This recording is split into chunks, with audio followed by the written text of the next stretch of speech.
Hey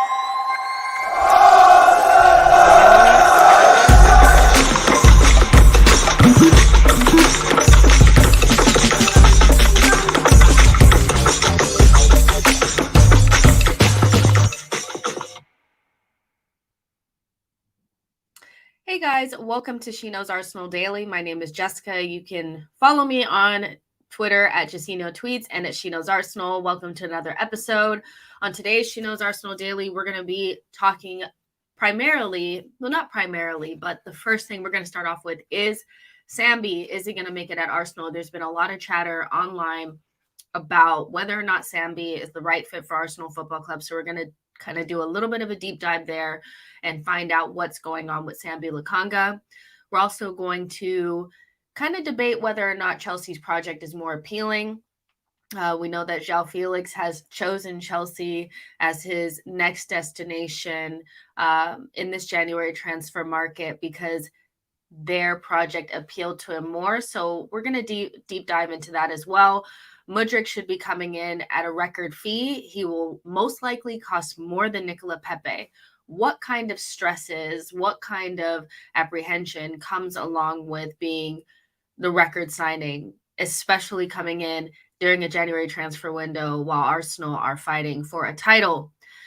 Should Arsenal sell Balogun? There are rumors out there that Arsenal may be looking to move Balogun on, not because he's not a great player, but because teams are really interested in him. He has 10 goals in Ligue 1, and so we will kind of talk about whether or not that's the right thing to do.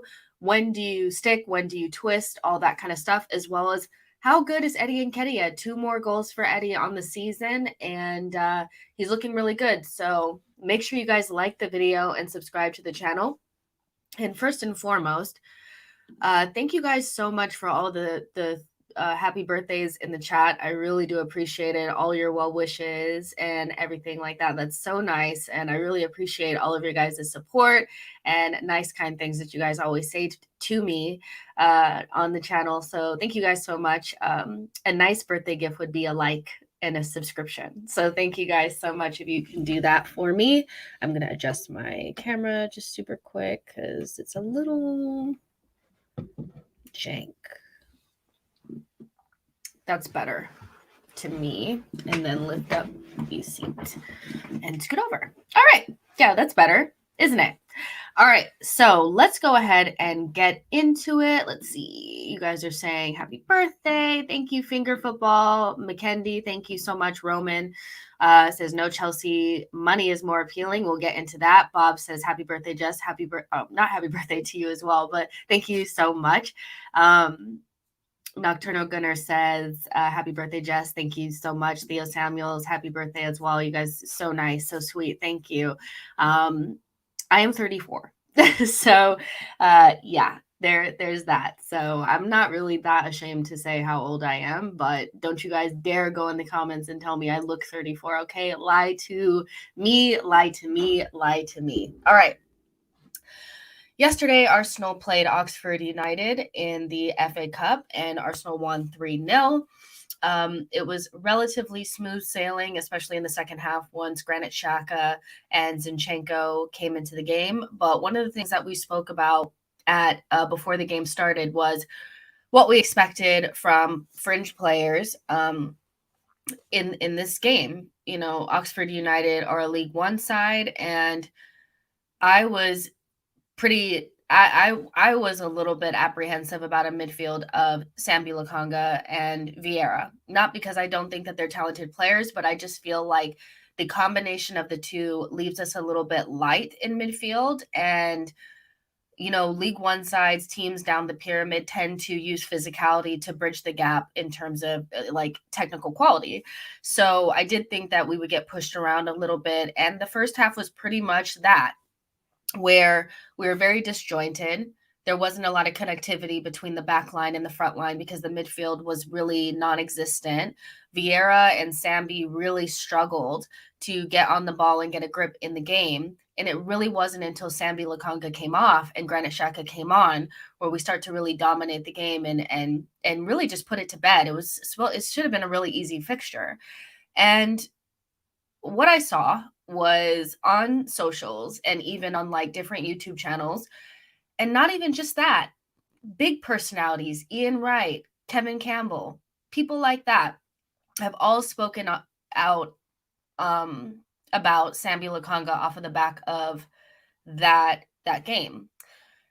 There's been a lot of the same kind of narrative or the same type of comments around he's not going to make it at Arsenal if he doesn't, kind of up his game. He's not going to make it. His Arsenal career is not really going the direction that we anticipated. Everything from the politest way that you could say it to the rudest way, which is basically like send him, anywhere because he's not good enough. And so I do think it's okay to have this conversation around Sambi. This is his second season here. And although he hasn't started a lot of games, although he's somebody that's kind of been playing out of position, I do think that at a certain point, you can look at a player and say,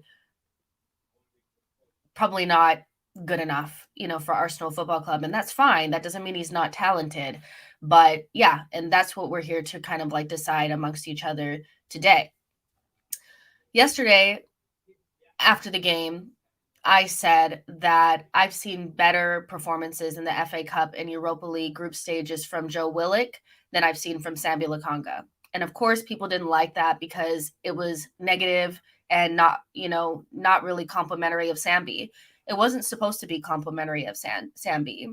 I don't think Joe Willock is necessarily an amazing player, but when he was in competitions against lower level opposition, he can impose himself on the game and actually make an imprint and make things happen, whether that's dribbling through the midfield, whether that's intercepting the ball on the edge of our box, whether that's scoring goals and following and doing late man runs. Joe Willock did things against lower level opposition. With Sambi, a continual theme is that we tend not to really see his performances or not really see many things that he's done well. But what really stands out is the big mistakes that he's made. And whether it's against Crystal Palace, getting the ball taken off of his toe right in front of our box that ends up being a goal, to playing Nottingham Forest away from home last season in the FA Cup, where his giveaway was the impetus for Nottingham Forest to knock us out. Now, a lot of other things have to happen for us to lose a game. But when you make huge mistakes like that, it does stand out in your mind. And it makes you wonder, is he good enough to play at Arsenal Football Club? When he first came in, the narrative from journalists, and I have them like saved in my phone, is that Sambi Lokonga was coming in to be the heir to Thomas Partey's throne. He was going to come in and be somewhat of a central defensive midfielder that has the passing capabilities. He has the dribbling, like he had all the technical things that we needed and just maybe needed to fine tune the defensive contribution part of being a central defensive midfielder.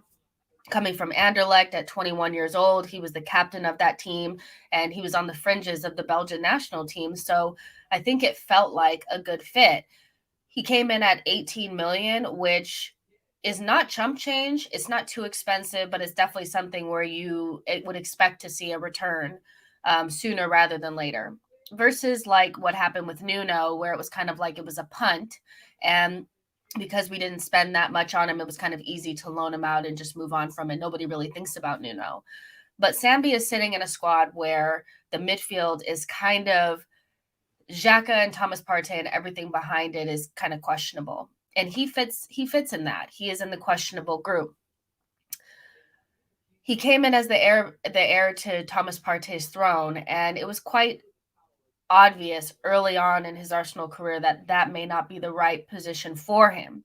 And Arsenal also seemed to have made that decision because in preseason, they put him in the 8 role instead of the 6 role.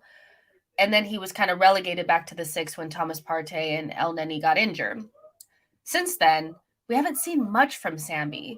In his cameos in the Europa League, they've been forgettable to really poor. And last night was really no different. He didn't make any imprint on the game, and he was just kind of meh.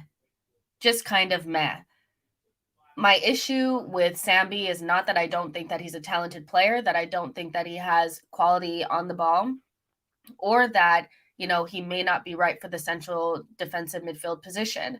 My main issue with Sambi is personality.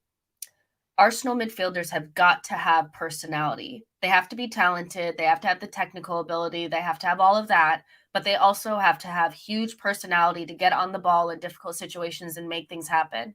And what I see from Sambi is a lack of get up and go, a lack of intensity, a lack of I'm going to do it. And for somebody that's been in the press multiple times, not only from an Arsenal perspective in the All or Nothing, documentary, but also on the Belgian side, criticizing Roberto Martinez for not choosing him. I think you would imagine that a player like that, especially a young player, to go out there and make it known that they should be playing. And I often feel underwhelmed by Sambi's performances, not because he can't, he doesn't know where his marker is, not because, he misplaces a pass, because I just don't see the level of accountability and personality that an Arsenal player should have. And so for me, I don't think he's going to make it at Arsenal. I'm not saying he's not talented. I just think there are layers of issues within his game that range from I don't know where he fits in our system to I don't think he has the personality, and all of those things mixed together. Plus the fact that I feel like he's maintained his value. I think he's somebody that if he were to be moved on this summer, I wouldn't think it was the wrong thing to do. I don't think Sambi's going to make it at Arsenal. I've said that multiple times. Now I want to know what you guys have to say, because I know there's probably somebody in the comments saying, how could you write him off? He's only 23 years old. He's been here for a season and a half, and I've never seen a player that's been at Arsenal for a season and a half and just one day really woke up and became a quality player. You could say maybe Granit Xhaka, but he's a very unique player in that. Sambi has come in under Mikel Arteta in a system that is very specific, and it's obvious what your role is in it. And I don't think it's quite similar. I don't think it's similar to Granit Xhaka at all. So what do you guys think? Sambi got to go. Not sure we'd even get our money back, though. We should ship him to Forest or Burnley. I do think that we could get the money back. I do think. Danny says, how could you write him off? He's only 23 years old. I'm not saying he's not talented. What I'm saying is that, first, 23 years old is not that young. And beyond the fact that I don't know where he fits in the system and I don't think he has the personality, I think you can see quite quickly who's ready and who's not. There's very few examples where players have just been not really doing their thing, not really fitting in, you don't really see it. And then all of a sudden, 25, 26, 27 years old, they just snap into it. And I do think that at Arsenal, you see quite quickly who's going to make it and who's not. We knew right away that Jack Wilshere was going to be a player for us, boom. Saka, he comes straight into the first team, boom. Even Nketiah in a different situation. Every time that he started for Arsenal, he's kind of made it happen. Where even though the competition may not be that good, he's actually put his stamp on the game.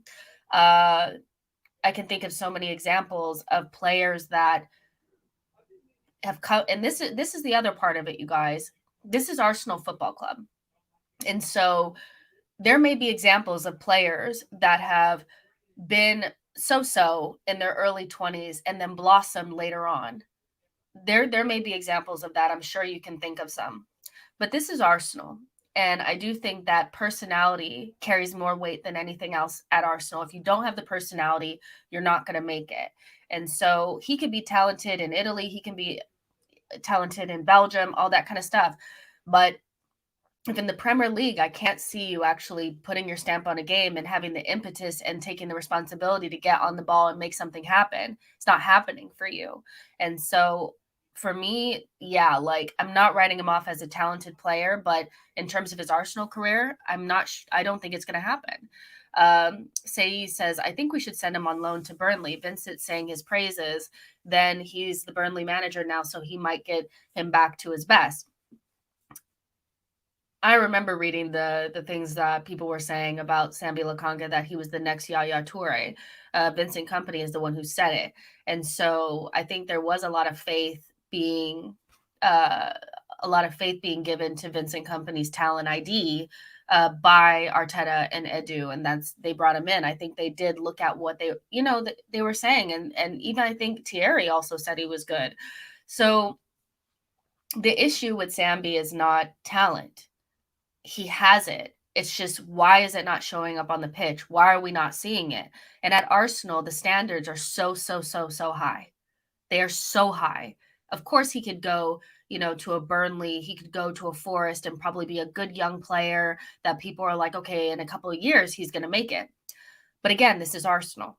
And we've had some of the biggest and best midfielders in the world play for Arsenal Football Club. And so if you're kind of average, and you don't have the ability to make things happen, then you're not going to make it at Arsenal. And that's the difference between, is Sambi going to make it, or is Sambi going to make it at Arsenal? Those are two different things. He could very well have a very good career, play for a decent team, make the Belgium national team, but not make it at Arsenal because the standards are so high. Let's see. Roman says mentality does matter with ESR.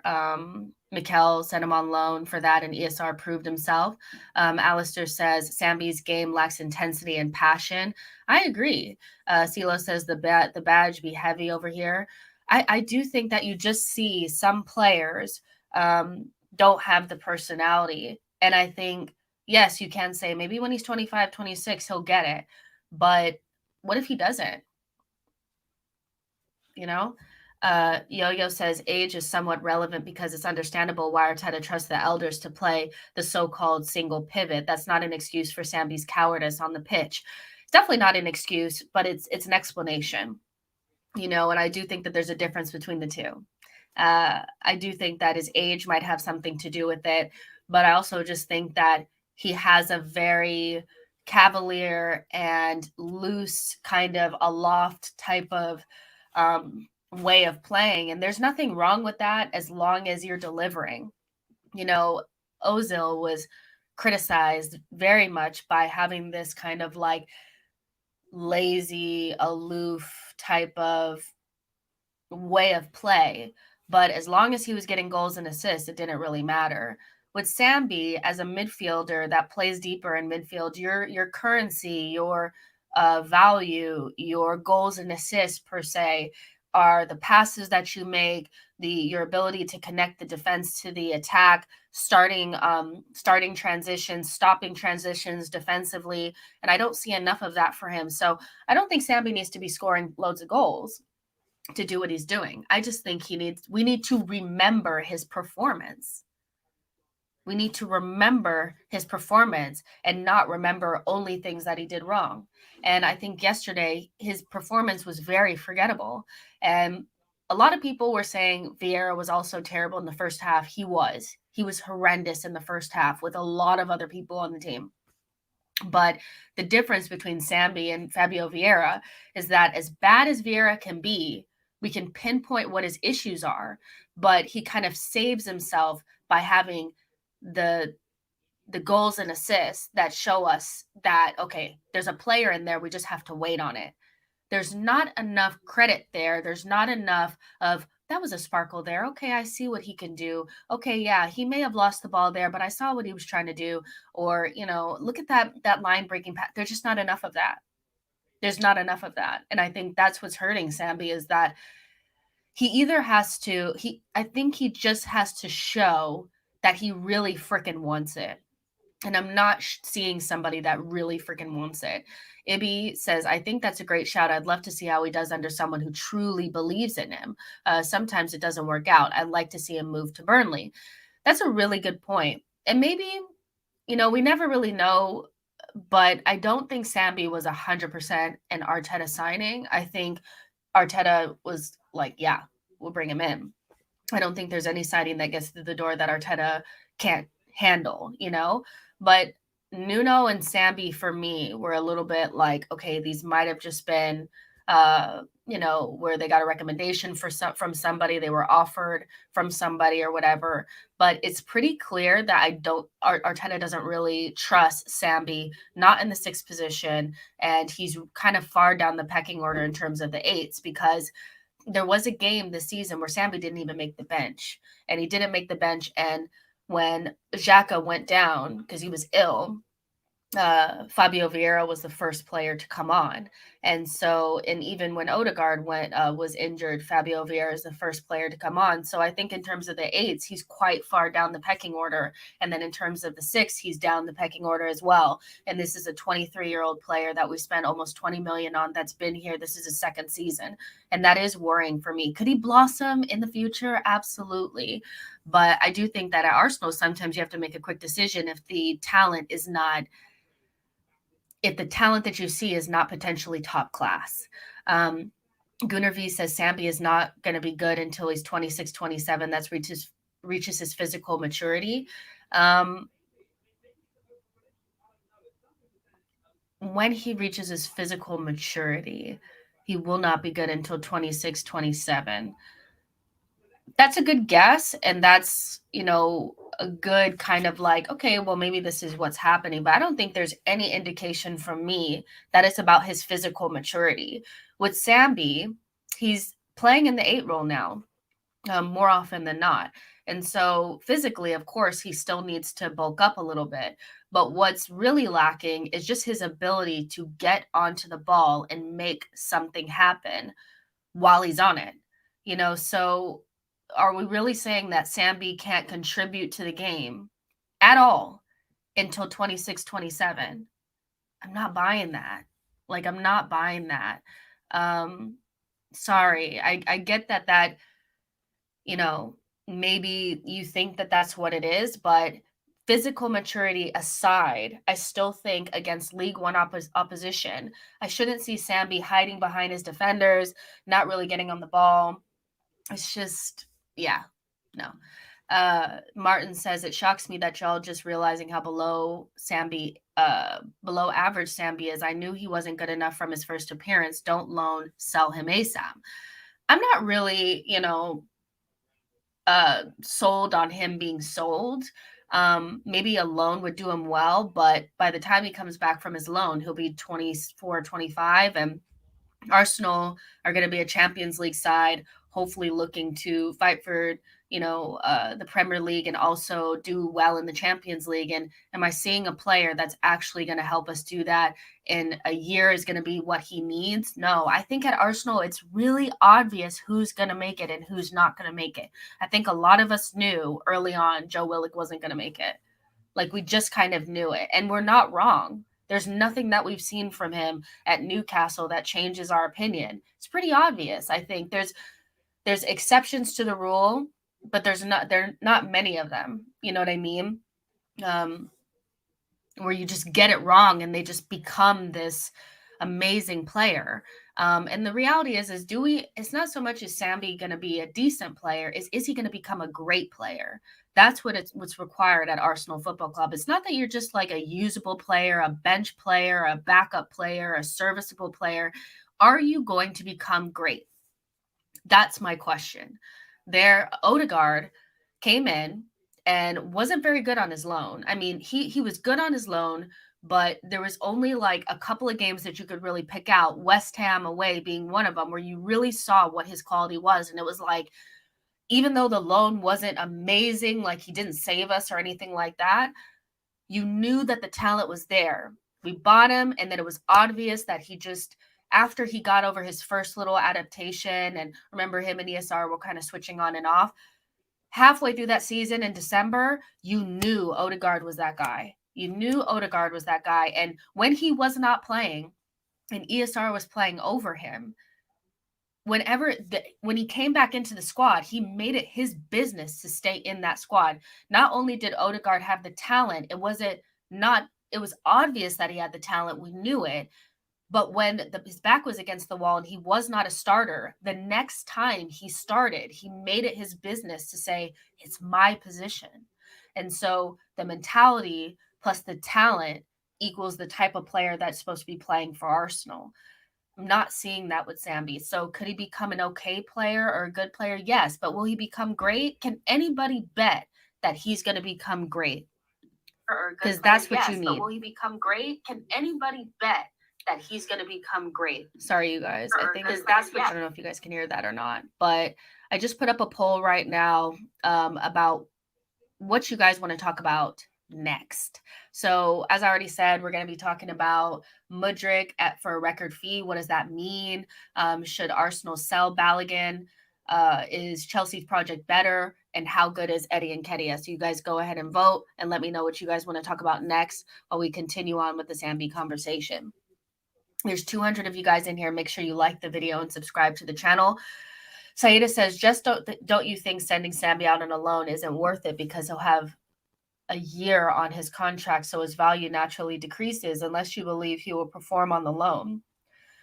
I think if Sambi went to like Italy or something like that, he would play pretty well. I think beyond the fact that he lacks personality, he needs that extra minute, or not the extra minute, that extra second on the ball. And a slower league would really help him, I think. Do you know what I mean? And so I think he would perform somewhere else. But, sometimes loans, depending on how they go, like I think Saliba's loan was really strategic. Emile Smith-Rowe was really strategic. Balogun's has been very strategic. So Nuno's has been very strategic. It depends, because I do think some loans are for, okay, like ESR and Saliba's were obvious, like we want to develop you so you could come back.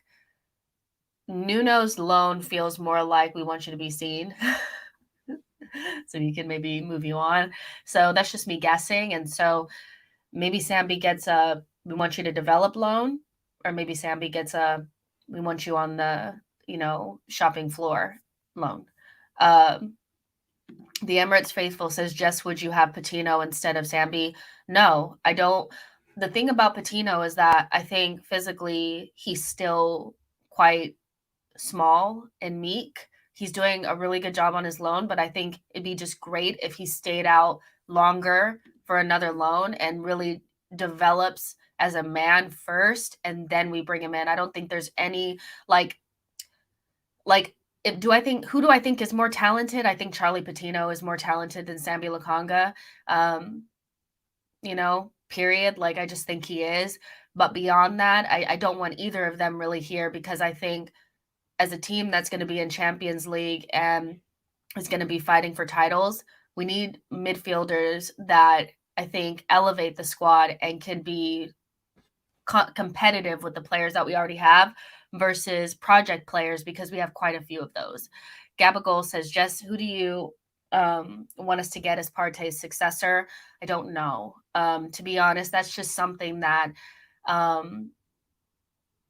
don't actually know. Like, every time I see somebody, I think my issue with this, you guys, and I will find time to actually look and do some research so that I can answer these questions for you. But I've literally, I have, my eyes are always like, he's not like Partey. Whatever player it is, I just don't see Partey, so I don't see a successor. And maybe that's the wrong way to think about it, because maybe the player that comes in for Thomas Partey doesn't need to have the same level of passing between the lines. Maybe it's somebody that sweeps up and circulates and controls tempo. Maybe somebody a little bit more physical, so that we can have 2 8s that are a little bit lighter on the lighter side. So I don't know, but I don't know right now. Mr. Bailey says Declan Rice is the guy that needs to replace Sambi. Morris Brown says, really, Sambi can't be that bad. For me, he just doesn't have the personality for Arsenal. And I feel really comfortable saying that, and I don't feel bad about it, because I've seen enough of Sambi where I'm like, I think you have talent, but I'm not seeing it come out. And it's because, I don't know if you're scared or what, but it's not coming out. And whether it's in the 6 role or the 8 role, I find his cameos to be quite forgettable. And also the things that I do remember are the really big mistakes that he makes. And so is he that bad? No, but a lot of Arsenal fans are having these conversations. It's not just me. It's happening in group chats. It's happening on Twitter. Even big personalities like Ian Wright's talking about it. Kevin Campbell is talking about it. His time at Arsenal has not went to plan. It could not have been going to plan. MC says some players do not pop simply off cameos. He played last night and he may not play for another 5 games or get 2 to 5 minutes. Trust me, if he played 5-10 games in a row, you will see how good he is. I mean, this season, I think he did play. No, this season, I don't think he's played any games in a row. I don't think. Well, no, Elneny played 1 game and then got injured, and then Sambi played like 3 games in a row. I know one of them was Aston Villa, one of them was Manchester United. There might have been one more in there. And at the beginning of last season, when Partey was injured, Sambi played a lot of games, like in a row. I still feel similarly now to where I thought then, is he needs more. He needs more personality. He needs to, and so, no, I mean, it's hard when you're only getting small cameos and, you're not really able to play with the first team all the time. But I've also seen him play with the first team, and I thought, meh, it's not much. Let's see. Emmanuel says, can we address the lack of game time, how it affects rhythm, and calibrate this with our analysis on Sambi? We can, but Sambi has had games in a row. Maybe not 5, 6, 7 games. You're not going to get that at Arsenal if you're not the starter. But I've seen him play 3 games in a row. I've seen him play 4 games in a row. Remember, he has played games in a row when Thomas Partey has not been available. And I think I have to go back and look at it, but I swear he played Aston Villa, Manchester United, and 1 other game in a row. Because Thomas Partey and Elneny were injured. And I just feel the same about all of his cameos. Meh. And so are we saying that he can't do anything in his cameos? Is that what we're saying?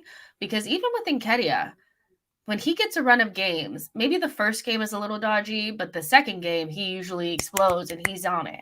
So how many games does Sambi actually need to just show any sort of personality or impetus?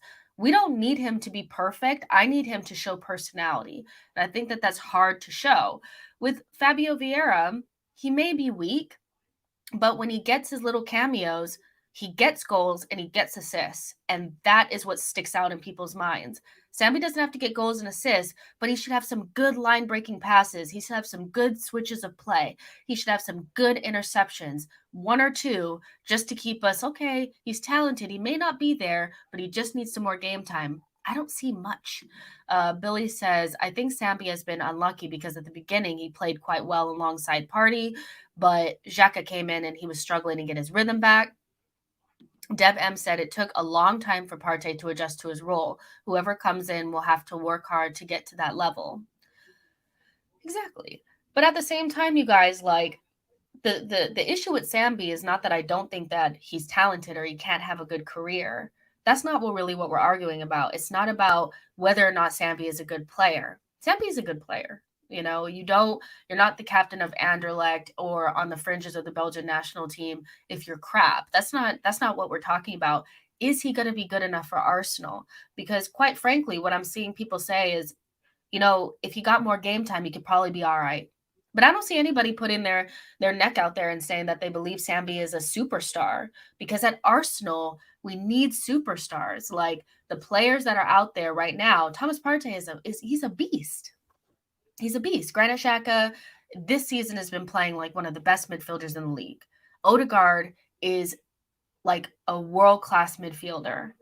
So the players that are going to be playing in those positions also need to have those same personalities, also need to have that same ability.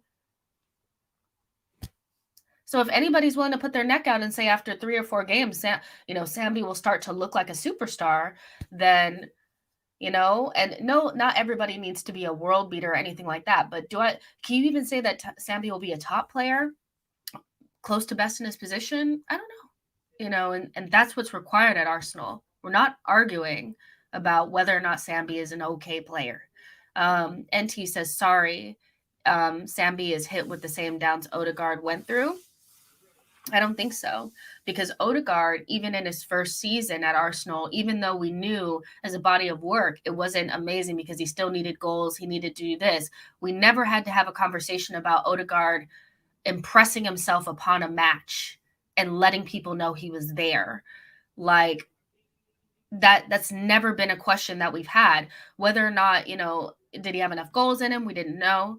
but we knew damn well we wanted him to be at Arsenal, or a lot of people did. I thought it was either Maddison or Odegaard. I would have taken either. Kind of wanted Maddison a little bit more for the end product, but you get what I'm saying. We knew Odegaard was really talented and he could become something special. Then in his first season at Arsenal, it was obvious that we had a player that could play for Arsenal, start for Arsenal, and could be something special. So for me, it's kind of like, to act like Odegaard didn't have sprinkles in his first season is crazy. And like, does Sambi have sprinkles? That's what I'm asking. If you guys don't think Odegaard is world class, fair enough, but he's a top player. I will not accept anything under top player. Saying that he's good is kind of like, whoa. Let's see. James says, just some players develop late in their career. Don't write them off yet. Give me examples of players that developed super late in their career that became superstars that didn't have any sprinkles in the beginning. I mean, you're going to give me Ian Wright, but there's more examples of players that are just not good enough than the exception. So, you do really believe that Sambi is the exception? I think a lot of people do. Sparata says he can develop as long as it's on a loan or preferably elsewhere. BX Gunner says there's good and then there's great. And that's my main point is, if you're arguing that Sambi can be a decent player or do a job, then that's a different argument that I'm having. Not making it Arsenal, it means that I don't think he's going to have the personality. He's not going to be great. He's not going to be one of the best in his position. He's not going to be world class, a top player, top quality. And that is the requirement at Arsenal.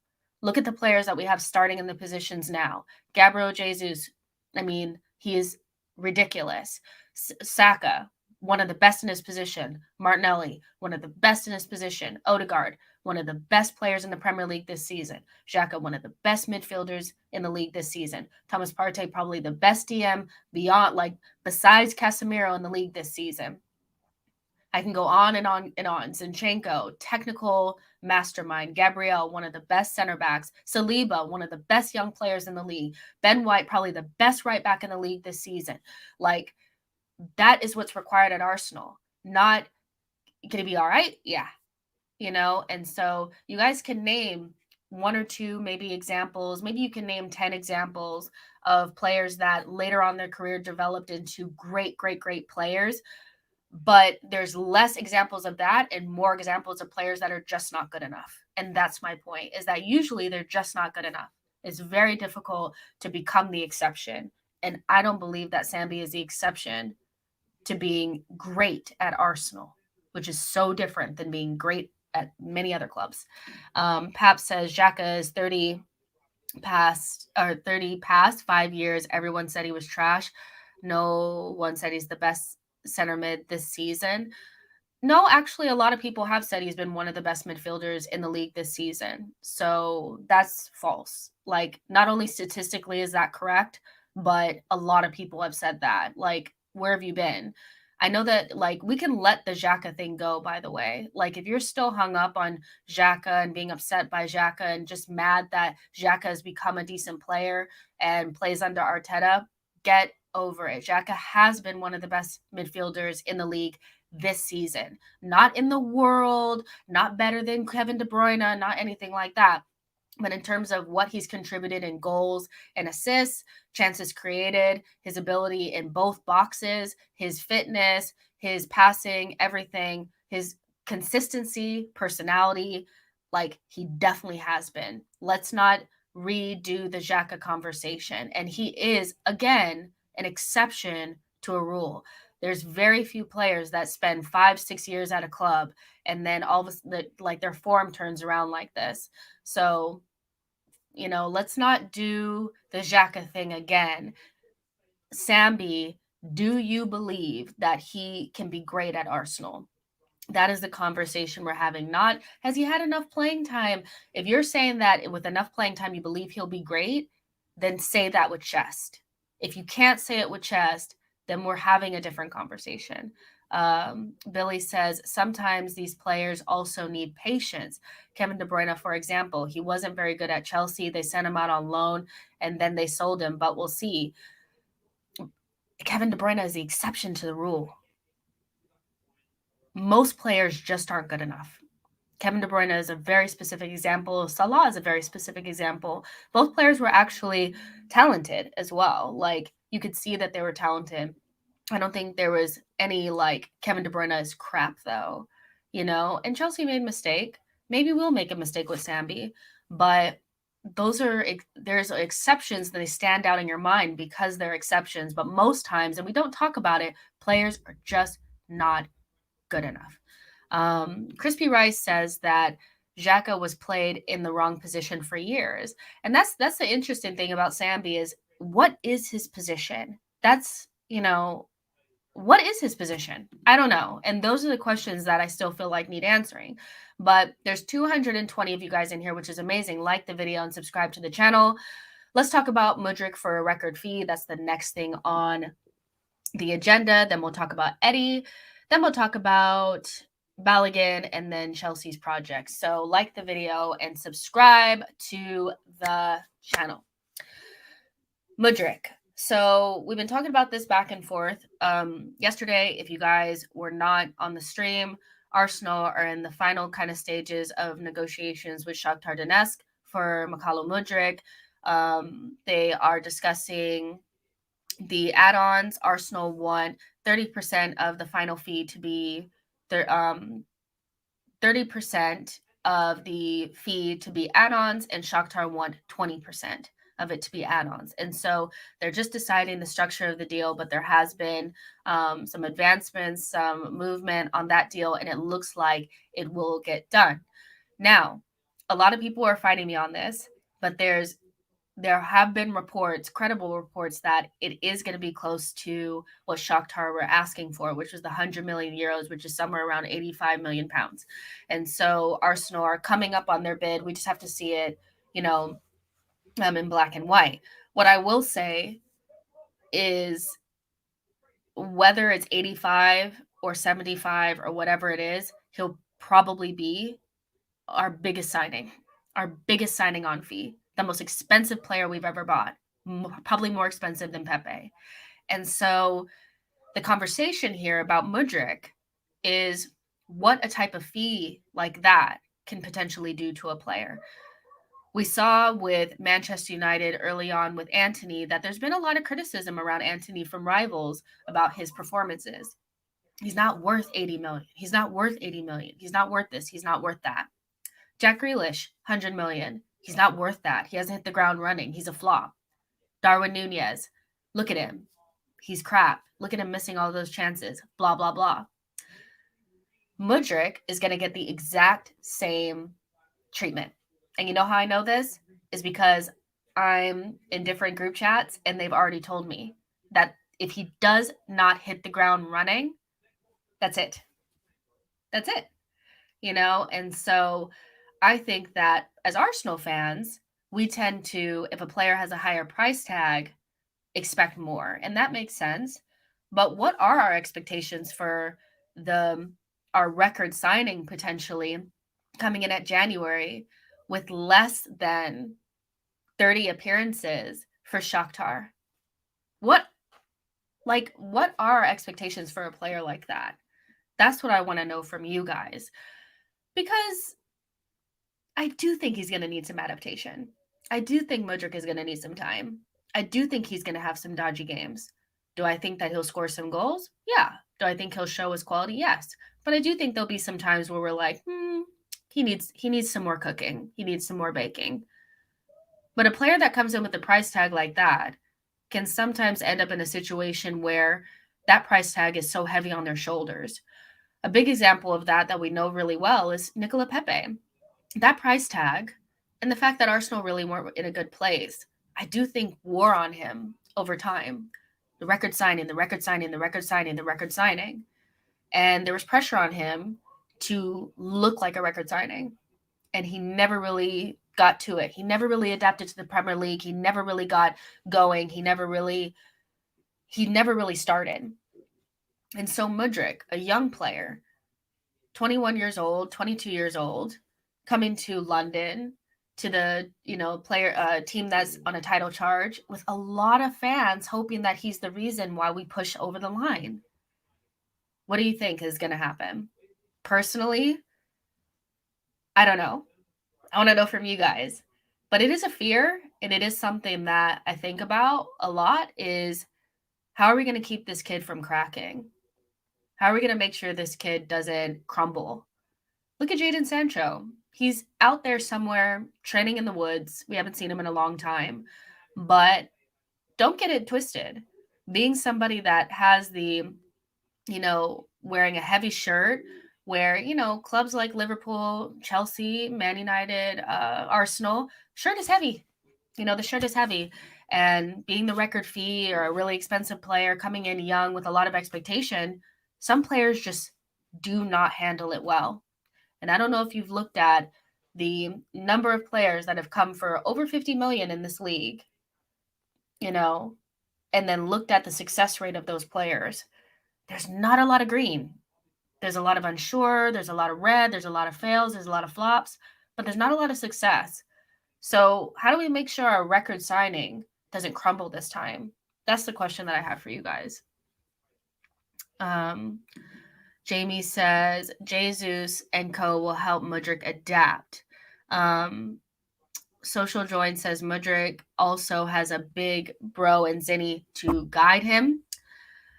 Billy says, I think Mudryk is our Sane. Don't be surprised if he plays more on the right. Christopher says he will challenge for the starting spot. Crispy Rice says, the price is fine, I guess. He has huge potential. Pepe's style was never what we needed. I have no questions about Mudryk's style and how it will fit into Arsenal. I think with Arteta, the good thing about Arteta is that I feel like he has more flexibility with his attackers than Pep does. One of my biggest concerns about, not really a concern because I wasn't really sitting there like, oh, I'm concerned, because it's not my team, I don't care. But when you're thinking about the Jack Grealish going is, how is he going to fit into this really stringent system? How is Pep going to make that work? Because I do think Pep is a lot more regimented and more meticulous in terms of the attackers. Like Arteta has a little bit of that in him, but he also has a little bit of arson in him as well, where it's like, I'm going to let you kind of do you. Once I get you into the final third, it's up to you to kind of make things happen. And so I do think somebody like Mudryk will do well under Arteta because once we get into the final third, he can kind of do what he kind of wants. And so, I think that was kind of like what I was thinking with Grealish is how does somebody that's so free-flowing and so free and kind of operates in big spaces work in a system that's so particular and very specific. With Mudryk, I think it'll be a little bit different because our attackers have a little bit more freedom. They switch spots. I think the only thing that's a prerequisite or a non-negotiable is that you have to be brave and you have to do your defensive work. Beyond that, I do think they have quite a bit of creative freedom, which will be good for Mudryk because he is a creative player. We talk a lot about Mudryk's speed, but he's also quite good on the ball. He has the ability to manipulate the ball, get past his marker and stuff like that. And a creative player like that, you don't want to limit them too much because they become a little bit of a robot, and that's not what you want. Amira says, I do trust Arteta when it comes to players' mentality. Character is usually his first priority when looking at someone new. Yeah, I do usually trust Arteta when it comes to it, but sometimes you can't predict how a player will be at your club. You can do as much research and talk to a player as much as possible, but you never really know how it's going to work out. See William. Colby says, I think Mudryk will settle in fine. He will have his national team captain on the same wing as him when he plays. LF says, I think we should get Thuram as Partey backup replacement. Gabby Goals says, Arteta is the best coach he could have right now. That's a really interesting point. Arteta's really good with young players. He's really, really good with wingers. Like you guys have already said, Zinchenko will be behind him or maybe on the same side as him. And like, even if they're not on the same side, he has somebody there that he can talk to that he knows quite well. And it's a place that's good for youngsters. I think that's a really good point, is that even though Arsenal are under pressure, it's a big club, we're fighting for a title, whatever, is that coming into a place that is known to nurture young talent is probably really beneficial for someone like him. Frank says he unbalances defenses. John says he has people who play in the same way so he won't feel different. Yo-Yo says the biggest difference between Pepe and Mudryk is that one was a backup alternative. One was the backup alternative and was then tolerated by the club. The other is reportedly the primary target. And I think that's a really good point, is that when we talk about comparing Pepe and Mudryk, which I don't think that the similarities, there are similarities in terms of it's going to be a big signing and they're both wingers, but the really key difference for me is that Emery never wanted Pepe and he was never really the target, and they wanted Zaha, who plays on the entire other side, as a different player with different experiences as well. And they went out and got Pepe. Everything was really, it was fluctuating. It was really convoluted back then. We weren't in a good time either when Pepe came in. And Mudryk is coming under a settled regime, under a manager who definitely wants him. There's already been reports that Arteta has spoken to him. And so those things do give me confidence that he'll come in and feel like he's at the right place, and they'll know exactly what to do with him and how much pressure they should put him under. It's not so much the club that I'm worried about. I think it's more the fans, because we have high expectations for players. The moment we get them, not only do we want to see them, we want them starting, we want them out there on the pitch, but we have very lofty expectations of people when they first come in. And, with Mudryk, because he's coming in to kind of be this, what I don't want is him to be the savior to the title race. I think that's what my issue is that Arsenal fans that are hoping that he saves the title race and he's the difference between us winning it and not winning it. I think that's where you'll be let down, because again, it's Arsenal with really good young players that are playing well right now, that are in a good period, against Manchester City. And that's still a really daunting task, even with Mudryk and all of his talent. I don't want him to be everybody's savior. Aya says, honestly, wouldn't be surprised if we suddenly signed a player no one is talking about with or without Mudryk, a player like Jesper Lindstrom. I like Jesper Lindstrom a lot. But we've been kind of talking about this as well. Like, does Arsenal still need to bring in another player? Do we envision this being it? If this is it. And so after throwing whatever 100 million, 80 million, 70 million on Mudryk, whatever it is, do I envision Arsenal going back into the market and bringing in anybody else? I would say no, but would it be good? Yes. I don't think it's going to happen. Robert says, I like the fact that he wants to come to Arsenal, so he's going to be motivated to contribute to the club. George says, happy birthday, Jess. Thank you so much. I really appreciate it. All of the happy birthday wishes and all the nice compliments about my hair. Thank you guys so much. I really appreciate it. Let's see. Frank says he's not competition, or he is competition. He's not cover. Millie A says, hello. You are talking to Crispy Rice, though. You guys are friends, I guess. Whatever. Billy says, Pepe came in at a time when we weren't so good. Now we're cooking, and I think he would be motivated to contribute, especially in a title race. So these are all really good arguments and good reasons why you guys believe that Mudryk will be fine. I do think that as a fan base, we have to be aware of where he came from and the level of that league, and not have such lofty expectations because of the price tag. The price tag is what it is because you're buying the potential, and the potential has to be realized at a certain point, but I don't think it needs to be realized the moment that he plays his first game. And so there's going to be bumps in the road. He may not be perfect, but like I've seen with Darwin Núñez, who I think is a fabulous player, by the way. I think Darwin Núñez is being spoken about in a way that's very contradictory to what he's actually doing on the pitch. Does he need to work on his finishing and be a little bit more calm in front of goal? But that guy is freaking chaos. And once he gets his finishing boots on, the way that Liverpool create chances for him, he's going to be an absolute monster. But beyond that, I do think that the way Darwin Núñez has kind of been spoken about and Antony has been spoken about, I do think both of them have done okay. too well with the big price tags, but we know that the chatter, the criticism can kind of get to you. And so that's something I don't really want for Mudryk. There's 233 of you guys in here. Make sure you like the video and subscribe to the channel. Let's see what you guys are saying.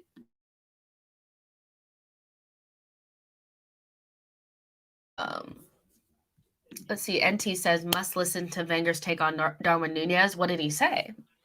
Give me a Cliff Notes version of what he said, because I'll look it up after, but I want to know. Yo-Yo says, people want to tear down these young ballers. Sunil says, happy birthday. Mudryk will have a proper impact next season. Good squad depth, though. Oh, no. Sorry, I'm reading this wrong. Mudryk will have a proper impact next season. Good squad option, though. We need depth more than anything if we're serious about staying in the title race. And that's something that I do think that Arsenal are like, can he contribute now? Can he help us now? Yes. But will he be more of a second season, third season player that can really bring something later on? Yeah. And so again, paying for potential, but the potential doesn't have to be realized the first time that he makes his debut.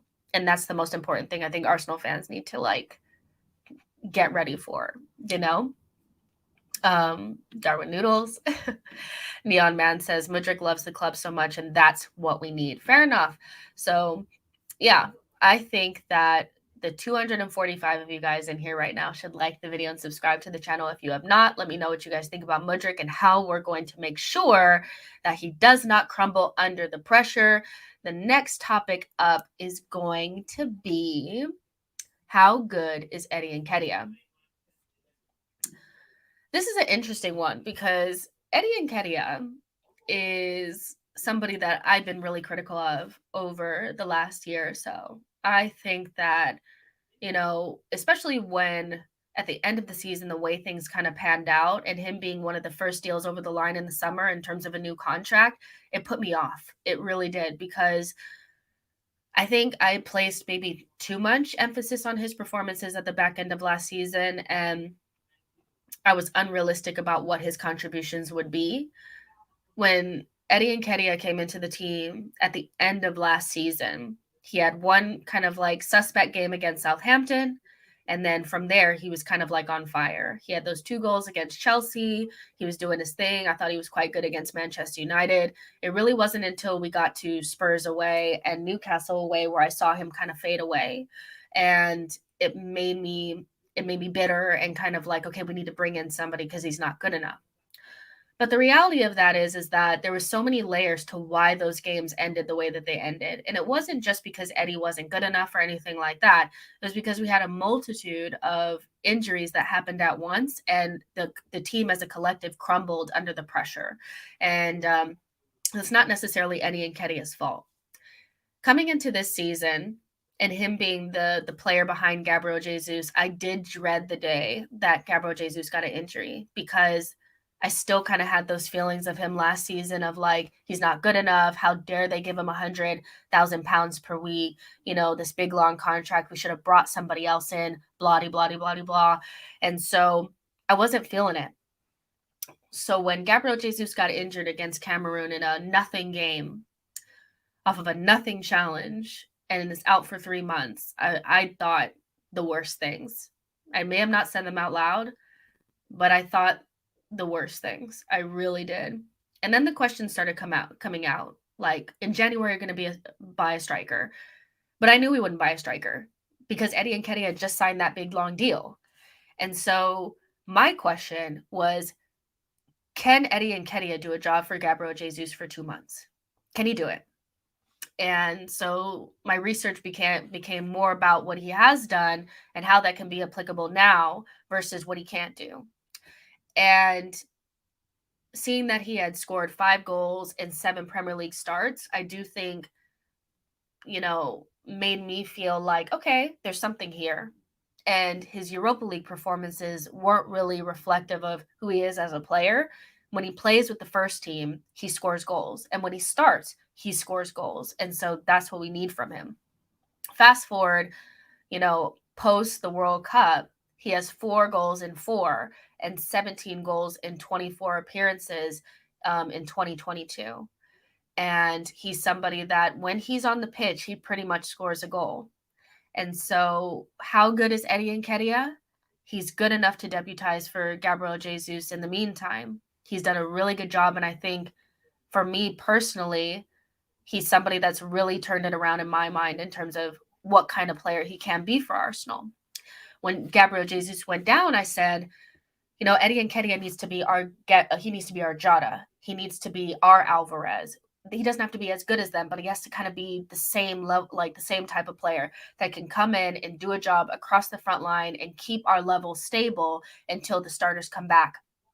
That is exactly what Eddie Nketiah has done. He has backed up the talk. Last season, he said, well, I need to run a games. I need to run a games to do my thing.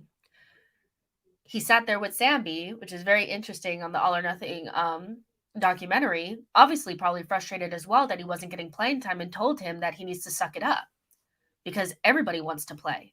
Eddie Nketiah stepped on that pitch and made it happen.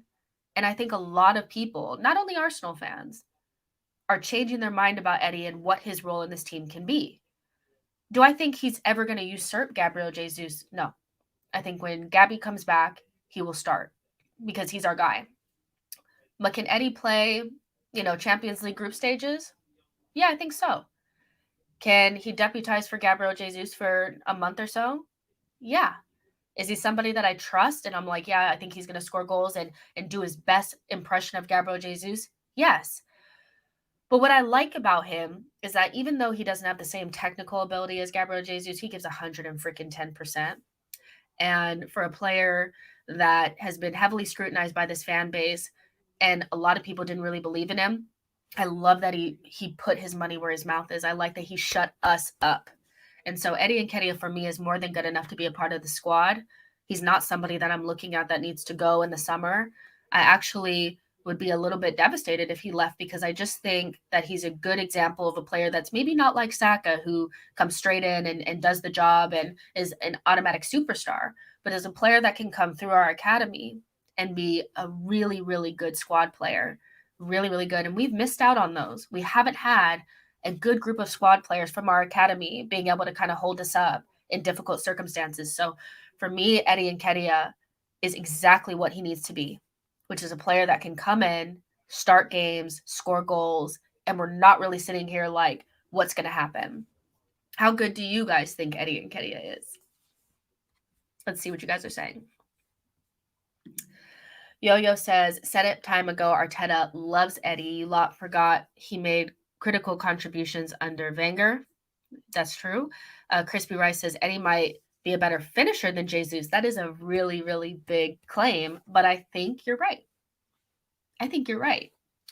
Gabriel Jesus, the reason why he's not world class is because he's not a great finisher. That's the truth. Gabriel Jesus gives you everything else but the clinical finishing. Eddie Nketiah has expanded his ability as a poacher and made himself more Jesus-like, but keeps his ability in the box. And that's what makes him so good. At 23 years old, this is exactly what you want for a backup striker. And the thing is if Eddie Nketiah was playing in France, in Spain, in Germany, and doing this exact same thing, and his name was not Eddie Nketiah, it was something else, it was something more fancy, whatever, we will be asking the club to buy Eddie. That's what I believe. Because backup strikers are never that great. Not everybody has Haaland / and Alvarez. That's not really how it is. Most people's backup striker is just some academy kid that's just there, or some old man that's been there for years. But our backup striker is scoring goals. He fits in with the system. He works hard. He doesn't cry. He doesn't, when he gets out there, he gives it his all. And that's exactly what you expect from an Arsenal football player. Sorry, you guys, my nose is running. Sorry, you guys. Danny Spring said, hit the thumbs up, subscribe. Eddie is more of a finisher than Jesus, and he will score plenty for us. C. Walder says, I'm not fully convinced with Eddie, but he's currently in the process of convincing me at an ever-increasing rate. I like that. Roman says, Jesus is not our guy. Both of them are our guys. Last season, ESR killed it, but now it's Martinelli. If you perform, you get to keep the spot. That's a really interesting, I think, kind of debate to have is, if Eddie Nketiah keeps scoring the way that he is, does Jesus come straight back in? I think he does, because I think Jesus's experience and mentality is imperative for this team. Like, I do think we win the Newcastle game if Jesus is there, not because Eddie played terribly, and not even because Jesus would score, but because I think that his mentality, his technical ability and stuff would have helped us kind of get through those difficult moments and nick a goal. Maybe not necessarily coming from him, but you guys know what I mean. But does Eddie keep his spot? Because I do think that Arteta does have allegiances to certain players. I think you do fight for the shirt. Like, if ESR is better than Martinelli, Martinelli will sit and ESR will play. But in terms of the main guys in Granit, Partey, Jesus, I'm not quite sure that I believe that they're in the same positions as, Martinelli, per se. Billy says, unless Nketiah scores 10 goals. John says, Jesus has the mentality of a killer. Eddie is still cool. Yo-Yo says, Newcastle could say the same about their injured players. Martin N says, I think Jesus should get back into the team when he's fit, but we should also start Eddie for some of the league games to keep Jesus well rested and fit. I think that's a really good thing, and I don't think Arteta does this very often, and maybe he should do it a little bit more, is preemptive rotation, light rotation that's not enforced by an injury or an absence. Like at home against Bournemouth, even if Jesus was back, you could just say, let's just play Eddie. And Jesus could sit it out.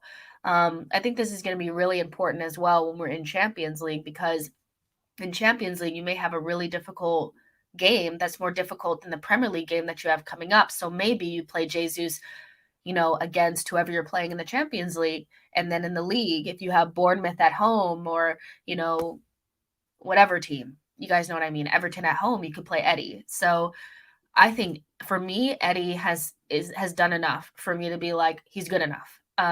Not to usurp, Jesus, not to be our starter, not to be anything like that, but to be a really, really good squad player that can do the business that I feel comfortable with. Rafiu says, Eddie's been playing well. People need to stop hating. Ify says, I call him Eddie Henry. For some reason, he just wears the number 14 shirt. Billy says 4-4-2 in some games can work as well. Your defense in trouble, and Nketiah's in the room. Your defense is in trouble, and Nketiah in the room. Oh my gosh, I love that. First of all, that is a good song. Okay, it's so good. If you guys haven't heard it, you should, because it's great. But yeah. Amira says, I always believe that Eddie was a better finisher than Jesus. Unpopular opinion, but if he keeps this up and continues to learn from Jesus, I genuinely believe he could be our main man in the future. EN14. I'm not quite there yet. I would need to see so much more from Eddie to believe that he's going to be our guy, but at the same time, like, he's doing such a good job, and I can't take that away from him. There's just something to be said about players that say they need the playing time and then go out there and make it happen when the pressure is on. I mean, he really could have just crumbled. And of course, there's a ways to go. And I do think that in these next two games, we're going to really see what Nketiah is about, because against the better teams, I don't want to have that feeling that the defense is going to have an easy day out. And he's done well against, the Brightons and, the Leeds and these type of guys. He can run over them all day. But against, Tottenham's three at the back, who aren't great, but you know what I mean, against Manchester United, can he make sure that he doesn't kind of fade away in the game? That's going to be really important. Ify says he is improving. We know he's not world-class, but he's doing his best. Three Blade Ninja says, some players lead the team, some players are elevated by the quality around them. I think Nketiah is the latter. Saka is a leader type, if that makes sense. Eddie will perform in the squad. Exactly. There's 200 of you guys in here. Make sure you like the video and subscribe to the channel. And we all kind of, I think we mostly all agree that Eddie's doing a really good job, whether we think that he's the future or, going to be with us forever or anything like that. I think all of us kind of agree that he's done enough to to make us feel confident that we can do, like, keep the level. And I think that's super important. So yeah, make sure you guys like the video and subscribe to the channel. The next thing that we're going to talk about is, should Arsenal sell Balogun? So there are rumors out there that both Milan sides are really interested in Florian Balogun. Balogun has like 10 goals in Ligue 1, and he's been doing really, really well at Reims since he's been there. And so Balogun is another really talented player. I think one thing that really stands out to me is when we played against Sunderland, we really struggled in the first half, and Balogun was out there. And this is when people hated Eddie and loved Balogun. Balogun was the talented one, and Eddie was not. Balogun super struggled. And this was after like that viral video of Balogun like killing players in under 23s came out. Balogun was terrible in that game, kind of expectedly because he hasn't really played that much in the first team, but he wasn't very good. Eddie comes out and scores 3 goals like that. And it just kind of showed the levels and how Balogun did probably need a loan because he wasn't quite ready, even though he's really, really talented. Since then, he's went on his first loan was in the championship. He did okay. And then now he's in Ligue 1 and he's doing really well. He's doing so well that teams are starting to look at him and they want to purchase him. And so this is one of those situations with Arsenal where they're going to have to find out or make a decision on whether they want to stick or twist. Now, I think twisting sometimes is better than sticking. And the reason why I say that is because I think, and I stole this from Elliot, but I think it was like one of the best things that he ever said in regards to this and selling our young players is, if it's obvious that we should be selling, we've sold him too late. And you usually sell players when there's a little bit of mystery of how good could they actually be. They're on a good run somewhere. They're a good run at Arsenal, and a team comes in with a bid and you know that they're talented and you're not quite sure if you should sell them. That's probably the best time to sell them, especially if you have a team structure and your squad building and there's not quite a spot for them. You could force them in, but 30 million looks really good right now. And I think we did a really good job with that with Willick. We don't do it enough, I think. And so Balogun is going to be a good test to see how Arsenal are doing in terms of, their squad building and being able to recruit fees for some of these players from our academy. I know some of you guys really love Balogun. But for his own career, I would not come back and be a third choice. He's doing really well. And if you went to either of the Milan teams, I think you'd be playing in Europe, in some capacity. You do really well. A lot of English players have went to the Italian league and done really well. You think of Tammy Abraham and Tomori. They've both done well being over there. And so it would be, I think, a good move for him to maybe go to one of the Milan clubs. Now, one of the other parts of this is that Arsenal are looking for 40 million euros or 30 million pounds. If we could get 30 million pounds for Balogun, I think that'd be a really, really good deal. Not because I don't think that he's a great player, not because I don't think he's talented, but in the way that the club is going and the fact that I do think that in the summer we'll bring in another attacker, we will have Jesus and we will have Nketiah. Having Balogun just on our books, when there's not really a clear pathway to how he's going to become somebody significant in our group, does kind of make me think that this is one of those Willick scenarios where they're doing well on loan somewhere else, and we could potentially get a really good fee for them. So I want to know from you guys, what do you guys think about Balogun? Do you think it's too soon to let him go, or do you think that this is the time? Would you stick or twist? That's really what my question is. Make a decision, stick or twist on Balogun. And what's the lowest that you would entertain? What kind of money would you think would be good for Balogun? I hope we have the same scenario with Nuno, because Nuno is not somebody that I particularly think fits in with Arsenal. So I would like to see him go as well. But let me know in the chat what you guys think about Balogun and what you guys would do.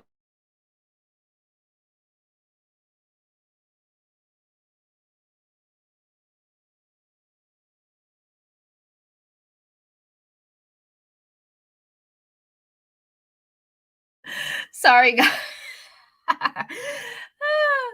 Okay. John says at least one more year of regular playing. Crispy Rice says, I'm not sure we could get 30 million for him. If we could, I'd take it. Baz says 25 million minimum. Danny says twist at 25 million plus. Gabriel says twist, about time we made money from our academy players. Thank you guys. I am struggling. I'm struggling. Social Join says keep. He's English. Why would we keep him just because he's English? That's what I want to know. Anton Dunn says stick. For you guys that are saying stick and you would keep him, where do you guys envision him in the squad? Do you think that where's the place where he's going to come in? I think that's what's super important, is that we can't hoard all of our talent. If we try to do that, we'll have way too many kids on the books. And it's not that I don't think that Balogun can make it at Arsenal. I think Nketiah is actively blocking his path, and because I don't see him going anywhere anytime soon because of the type of contract that we've given him, and because Arteta rates him so much, there's not a clear pathway for Balogun. So I just wonder if this is a really good opportunity. Denny says we can sell him to Italy for good money. Lagoon says happy birthday, Jess. Thank you so much. I really appreciate that. Amira says watch him in preseason first, 40 million minimum. Do a Shakhtar and compare him to the other big fees everyone has gone for. Insert a buyback clause if we do sell. You should be working for Edu. Robert says twist, make some money after the Mudryk deal. Gabriel says we need to become good at selling our assets. Ultimately, we need to balance the books and generate revenue. Let's see. Roger says no. Shake my head. Don't sell Balogun. I'm sticking with Balogun. I think he has more talent and firepower than Eddie. If you think he's more talented, everybody has their opinions. I don't know if I believe that he's more talented than Eddie. I think he's different than Eddie. First of all, I think Balogun passes the eye test more than Eddie does in terms of what he does is more aesthetically pleasing to the eye. And so a lot of times we equate being better with it looking better. I don't think he's any more clinical than Eddie, especially not now. And Eddie just looks definitely like he has his foot firmly in the door in terms of the Arsenal squad. And I think Balogun would have to do quite a bit to get in. Sunil says he has more ability than Nketiah, but I'm not sure he has the physicality at the moment. Give him another season on loan, then keep him as competition with Eddie, or we'll get a big fee either way. Kevino says French League tax sell now. Crispy Rice says, do you know how we generate revenue? We win the league. Okay, fair enough. Martin N says, I think we tend to underrate players from our academy system. Do you think so? I think we tend to overrate the players from our academy. I think we have a great academy that generates quite a bit of talent, but I don't think every talent, I think it's very few and far between players from our academy that actually make it in the first team. I think it's even less of a percentage of players that become superstars. Like Saka is the exception to the rule. Most players don't make it. And then so you have players like Willock and Reece Nelson and Nketiah that have been squad players for a while. We sold Willock because he wasn't good enough. Nelson probably won't get a new contract, so he'll be gone. And then you have Eddie that's a squad player. So really what you have is like ESR that we don't really know if he's going to be a star in the team or a squad player. You have Eddie that's definitely a squad player, and then you have Saka that's a star. And of all the players that come through Hale End, that's a very small percentage that actually make it into Arsenal's first team and stay there for a significant amount of time. And I think we see these players come through the academy, they look good in the under 21s or, whatever. We see them on a loan somewhere else and we decide they should come back. But over the years, it's been very few and far between these players that really make it. And so I think we tend to overrate them and want to hoard all this talent and are afraid to let people let people go. There was a time where people were really advocating for Aziz to be in the squad. And he's somebody that had a loan spell that didn't really work out. Now he's going to Wigan. I don't think people are really clamoring for him, but he's somebody that was really good in our academy. I think it's actually the opposite. I think we overrate players in terms of how good they are in terms of making it into Arsenal's first team. We have a really good academy, but it's not a lot of players make it at this level because it's Arsenal. And all the big teams are like this. Manchester United, not a lot of their players make it through. That's why they're so high on Garnacho, is because he's a young player that is not really, they bought him from Real Sociedad, but he's been in their academy enough time. But they know he's good enough to get into that first team and try to make something happen. McTominay is also from their academy, but he's more of a squad player. But a lot of their players just don't make it. And that's kind of the reality. Martin says, what I mean is if there's some young talents from other countries versus some young talents from our academy, we tend to think the shiny new toy is much better than the players from our academy. So I do agree with this. I do agree with the idea that, like, I think we even do it with our own players, like the players that are actually playing for us right now. Anybody that's doing well in another league is automatically better than what we have. So I do agree with what you're saying there. Our academy is really good. And sometimes we do like even with Eddie, I think if Eddie was named Edinho, let's just call him Edinho, and he was playing in the Bundesliga, and he has scored as many goals as Eddie and doing what Eddie is doing, probably even scoring more because it's a worse league, I think people will be clamoring for him to be our backup striker. So I do agree with you there. Denny says, I remember when people want us to sign Jonathan David. I think Balogun is not far off him. I don't even know why we'd sign Jonathan David, because Eddie is already kind of like a Jonathan David type player for us in terms of Balogun and being comparable to Jonathan David. That's up to you to decide. But I think Jonathan David, in terms of like needing him in the squad or a player like that in the squad, I think we have that in Eddie versus Balogun. Exactly. Adinho Keto. So sub dude says, keep him on loan. We recently sold Mavropanos and now he's playing really well in Germany. The issue with Mavropanos is he was made from breadsticks and he couldn't hack it in the Premier League because he continuously got injured. And it wasn't until he could put together some decent performances in a worse off league where he started getting some looks in the Bundesliga. I think that was more based on timing and his inability to stay fit versus Arsenal making a mistake and not waiting long enough to realize this talent. He needed to be somewhere else, to realize that, I think. And so I get what you're trying to say, but all of us are kind of in different bags here. Some people are, we should keep him and loan him out again. Some people feel like he should be in the squad and other people feel like we should sell him. We'll see what Arsenal do.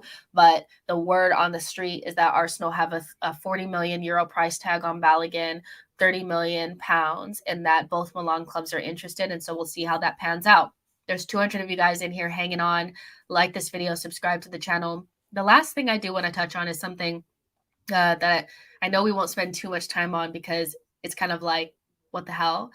But, with how things happen with Joao Felix and the fact that like the narrative around that move and his loan move to Chelsea was based on the fact that he preferred their project over ours.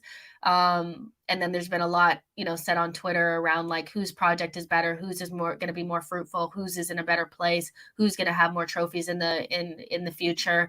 And this has also been coupled up with Stan Collymore saying that he reckons Chelsea can offer mykhaylo Mudryk a better long-term chance at trophies and that he should snub Arsenal. And my thoughts on this are just that, in his article, he didn't give any sort of reasoning for it. He just said that's just what he thought. There was nothing tangible in terms of what Boli is doing with their structure, what Arsenal are not doing with their structure to really back that up. And so I did think it was kind of like, oh, that's interesting that somebody would say that. But when I look at our project and when I look at Chelsea's project and I look at the kind of narrative that's always kind of out there around, well, Chelsea will eventually get there and Arsenal will fall back behind. It's just a matter of time. They just need to get their things together and they'll be back there. I don't think that Chelsea's resurgence necessarily spells an Arsenal demise. I do think that Arsenal are doing what's necessary for Arsenal to be successful, regardless to who else kind of comes back into the frame. I do think Chelsea are doing things in their own way to try to get themselves back to the top. Now, do I think some of the things that they're doing is like kind of desperate and gonna cause them pain in the future? Yes. But do I think some of the things that they're doing behind the scenes in terms of the structure, their sporting director, their recruitment, and some of the young players that they brought in, like Chukwuemeka and stuff like that, I do think that those are good moves that will end up bearing fruit in the future. But the idea that Chelsea's project is better than ours is an absolute joke. Arsenal are now the blueprint. And I know people will say like, oh, that's cringe, but just hear me out. a lot of the things that Chelsea and Man United, two clubs that are in different spaces of rebuilds, but just stick with me, are all talking about similar things that Arsenal were laughed at last season and the season prior. Sticking with the manager, having a long-term vision, getting a younger, fresher idea, giving the manager the opportunity to like pick their own group of players and sticking with it, not letting players sack managers, the structure of recruitment, going young players with a lot of promise and bringing them through.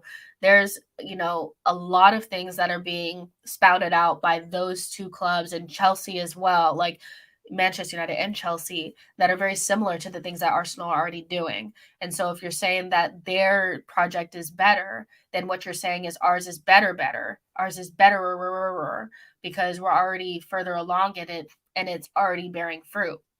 So I think what people are basically saying is that because of Chelsea's past, they envision that the future will always be the same.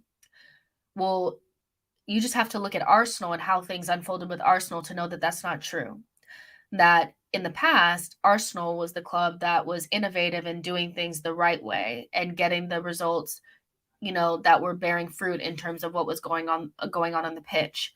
Then Chelsea came in and kind of changed the game, and then Arsenal fell behind.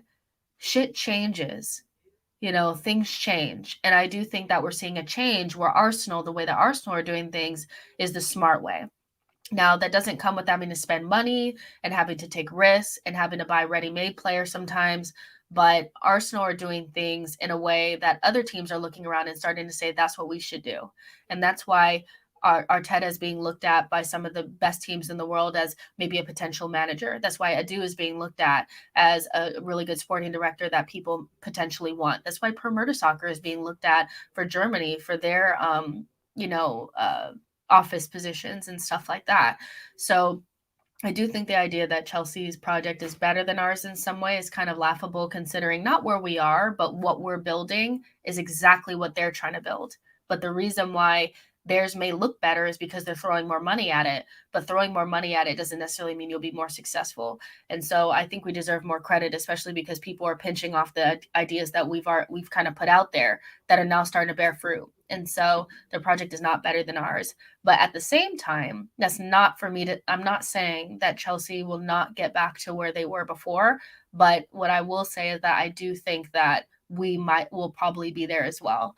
And so there's not really, this thing where it's indefinite that Chelsea will be up there and we'll be somewhere behind.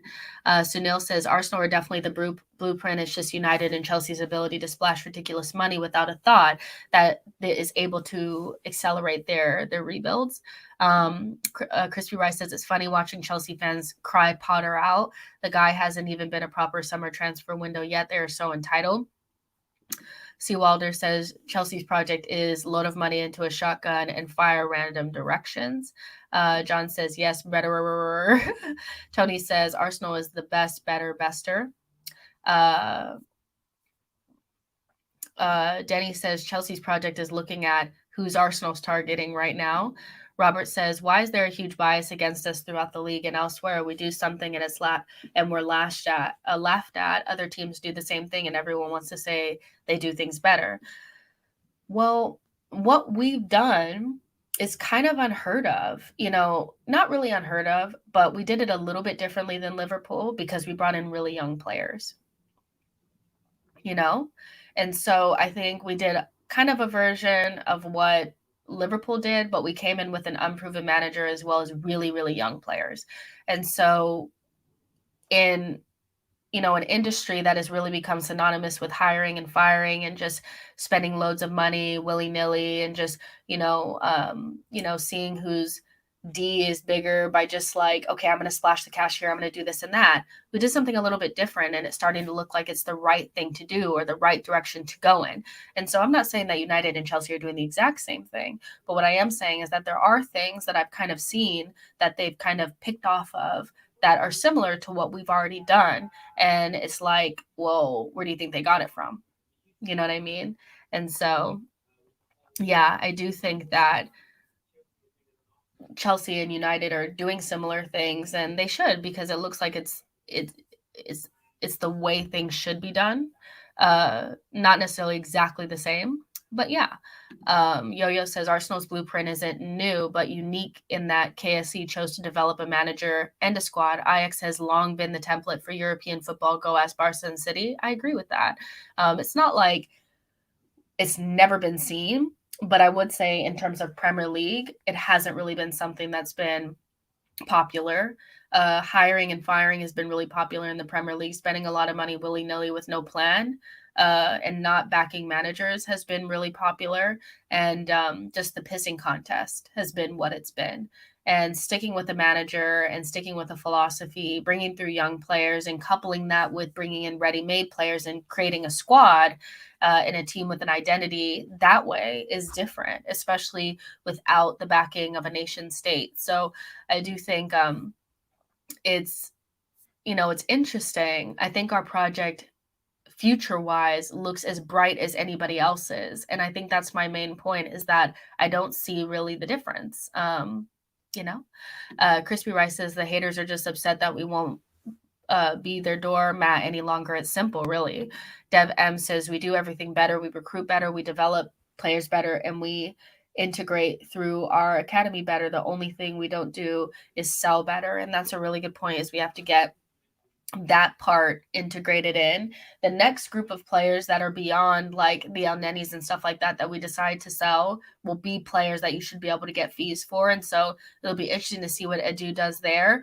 But if we can also bring in big signings that work out for us because we've done it right, like Mudryk, I think we're definitely a project that people have to really watch out for, because one of the things that's really stood out for me and people's analysis around Arsenal and can they sustain this? Can they make this? Can they be a force for years to come? Is the idea that Arsenal and KSC are not going to spend the money. And that's a conversation that we've been having over the last couple of days, is when our backs are against the wall and there's something on the line, will Arsenal be willing to pay big money for really good players? And it hasn't happened yet, but if they do bring in Mudryk, I think people will have to look at us a little bit differently. I don't think we're ever going to spend money silly the way that Manchester United and Chelsea have over the last couple of years.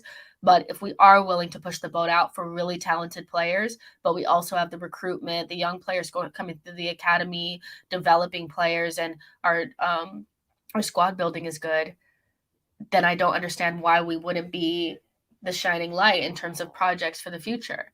Yo-Yo says, I'm afraid that we don't overachieve. If we don't overachieve soon, then the other clubs will leapfrog Arteta's experiment. But I think that's where spending the money on the more talented players definitely comes in, and then reaching our benchmarks this season is definitely it. So making sure we, maybe win a trophy. I think that is important, but the most important thing is making sure we get into top 4. So yeah, it's interesting that people are saying that, but I do like what we're doing. And I think we're taking a lot of different things and meshing it together for the perfect way of running a club. It's not devoid of money. It's not too much money and splashing it around. It's just like the right mix, so we'll see what happens. But I've enjoyed this show. This has been so much fun. Thank you guys so much for sticking with me and dealing with the fact that like my nose is like stuffed up and stuff like that. I really appreciate all the happy birthdays. That really means a lot for me, and so I look forward to talking to you guys on the next one. Make sure you guys like this video and subscribe to the channel, and I will not leave Lokonga alone. You guys, just a difference of opinion. Let it go. If you guys really if you rate Lokonga, let me know in the comment section. When this is not live anymore, get in the comment section and tell me with chest that you think Lokonga is going to become a great player. If you do, I'm not going to give you any money or anything, but I will clap you, because I bet you nobody will really do it. Like this video, subscribe to the channel, and I'll see you guys in the next one. Bye, guys.